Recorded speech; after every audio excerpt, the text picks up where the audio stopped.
these two things. I did glue this down and I did glue this down. You can see I've got a bunch of, I think it's caulk I put in there, and also down inside between the outside canister and the inside tube. This is just a plastic tube that I had, but I thought it would make a great hole.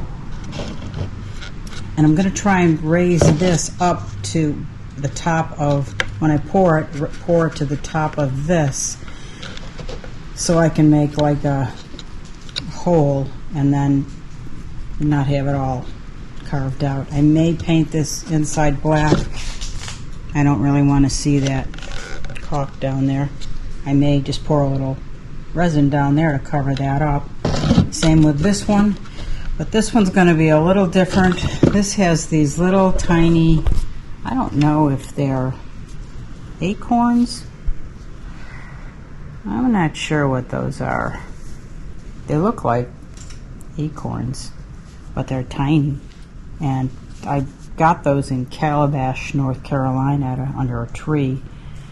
I love to find organic things like this and use them, incorporate them in my projects.